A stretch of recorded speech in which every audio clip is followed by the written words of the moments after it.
Hello students, welcome to our YouTube channel.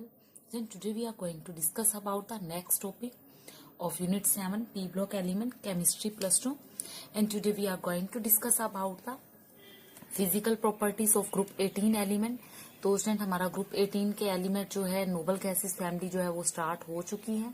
पिछले video में हमने जनरल इंट्रोडक्शन जो है वो रीड किए थे। तो इस वीडियो में हम क्या करने वाले हैं स्टूडेंट, इस वीडियो में हम फिजिकल प्रॉपर्टी जो है वो ग्रुप 18 के उनको रीड करने वाले हैं स्टूडेंट। ठीक है, तो सबसे पहले चलते हैं, टाइम वेस्ट ना करते हुए। छोटा सा ये वीडियो रहने वाला है हमारा, क्योंकि थोड़ी सी जो प्रॉपर्टीज है इसमें होती हैं फिजिकल प्रॉपर्टी। सबसे पहले बात करते हैं स्टूडेंट एटॉमिक रेडियस की।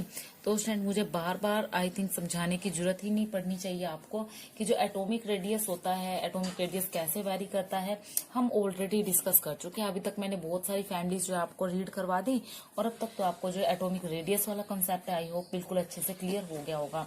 ठीक है, तो हमें पता है कि जो लार्ज एटॉमिक रेडियाई होगी तब होगी जब हैलोजन जो है उसका साइज कैसा होगा, बड़ा होगा। तो नोबल गैसेस जो होती हैं ये आपकी मोनो एटॉमिक हैं, और इसके जो एटम्स होंगे वो कैसे होंगे, वंडरवाल फोर्सेस से अट्रैक्ट करेंगे। कैसे करेंगे? वंडरवाल फोर्सेस से। इसलिए जो वंडरवाल रेडियस है उसको हम मेजर करते हैं लार्ज उसके एक्चुअल रेडियस से। ठीक है, तो हम इसमें क्या लिखेंगे, देखो they have large atomic radius than halogen of their respective period। ठीक है, तो लार्ज है, इसका एटॉमिक रेडियस लार्ज है। कारण क्या है? कारण हम यहां पर लिख देते हैं, because noble gases are monoatomic. कैसे हैं ये?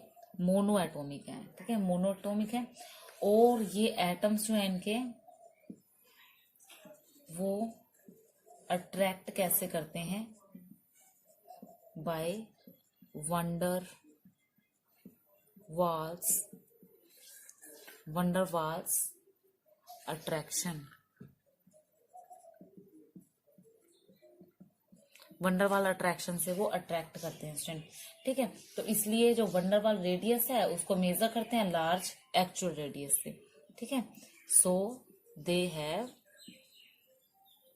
Large atomic radius. ठीक है, एटॉमिक रेडियस क्यों लार्ज होता है? क्योंकि इनको हम वंडरवाल फोर्सेस से मेजर करते हैं। ठीक है, और डाउन द ग्रुप क्या इफेक्ट पड़ेगा स्टूडेंट इसका? डाउन द ग्रुप जो है स्टूडेंट, एटॉमिक रेडियस इंक्रीज होगा, बढ़ेगा। नीचे जाएंगे तो ये इंक्रीज होगा। कारण क्या है student? Because the number of shells increase। क्योंकि नंबर ऑफ सेल भी क्या होंगी? इंक्रीज होंगी। अगर नंबर ऑफ शेल इंक्रीज होंगी तो इफेक्टिव न्यूक्लियर चार्ज कैसा हो जाएगा? तो इफेक्टिव न्यूक्लियर चार्ज, जो इफेक्टिव न्यूक्लियर चार्ज होगा वो भी क्या होगा आपका? डिक्रीज। तो ये इसका रीजन है। अगर आपके पास पेपर में आ गया कि एटॉमिक रेडियस का ट्रेंड बताओ, तो आपने ये सारा लिखना। अगर आपसे पूछ ले कि एटॉमिक रेडियस लार्ज क्यों होता है, तो आपने सिर्फ इतना सा लिखना है कि कारण ये है, डाउन द ग्रुप जब एटॉमिक रेडियस इंक्रीज होता है तो नंबर ऑफ शेल इंक्रीज होती हैं, तो इफेक्टिव न्यूक्लियर चार्ज आपका डिक्रीज होता है। दैट इज वाई ये भी क्या होता है आपका? इंक्रीज। और ये कैसा होता है? लार्ज होता है, वंडरवाल फोर्सेस ऑफ अट्रैक्शन के कारण। तो ये स्टूडेंट हमने एटॉमिक रेडियस की प्रॉपर्टी पढ़ ली। जल्दी से इसका स्क्रीनशॉट ले लो, फिर आगे चलते हैं हम आयनाइजेशन एंथैल्पी की तरफ।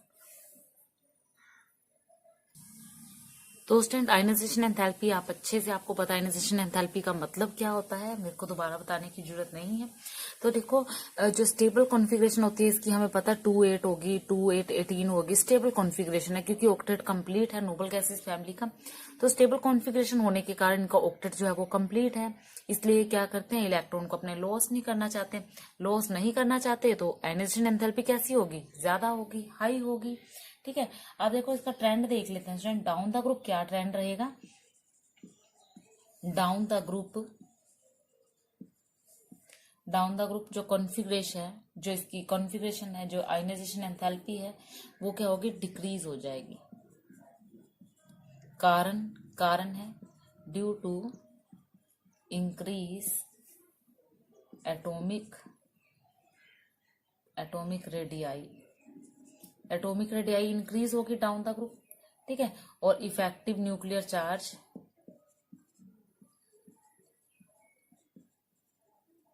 डिक्रीज हो जाएगा, ठीक है। इफेक्टिव न्यूक्लियर चार्ज डिक्रीज हो गया, और जो आपकी down the group decrease due to increase, क्या हो गया, एटॉमिक रेडियाई तो आपकी इंक्रीज हो गई, ठीक है। एटॉमिक रेडियाई क्या हो गई, इंक्रीज, और इफेक्टिव न्यूक्लियर चार्ज क्या हो गया, आपका डिक्रीज हो गया, ठीक है। इसलिए जो आयनाइजेशन एंथैल्पी होगी वो क्या हो जाएगी, आपके आयनाइजेशन एंथैल्पी डिक्रीज हो जाएगी।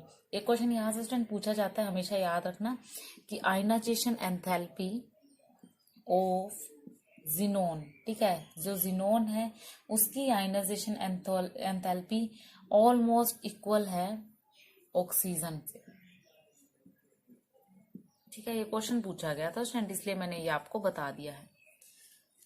तो जल्दी से आयनाइजेशन एंथैल्पी को नोट डाउन कर लो, फिर आगे चलते हैं स्टूडेंट, इलेक्ट्रॉन गेन एंथैल्पी की बात करते हैं। Then student see here the physical property of electron gain enthalpy. जो इलेक्ट्रॉन गेन एंथैल्पी वाली प्रॉपर्टी है, इसमें क्या बोला है इसने कि पॉजिटिव इलेक्ट्रॉन गेन एंथैल्पी होती है।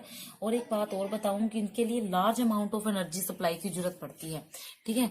दे नीड, इसका रीजन भी बताऊंगी मैं, पहले ये नोट कर लो, they need large amount of energy to supplied. अब ऐसा क्यों, मैं ये बताती हूँ, पहले ये देखो, कहता है कि when an electron is added in them then instead of release of energy a huge amount of is to be supplied due to stable electronic configuration and octet complete. यहाँ पर आपको कुछ बात समझ नहीं आई, लेकिन नीचे देखो, they need large amount of energy to supplied. अब देखो यहाँ पे लार्ज अमाउंट ऑफ एनर्जी की जरूरत क्यों पड़ेगी, ध्यान से देखना। यहाँ एक डायग्राम प्लॉट कर दी।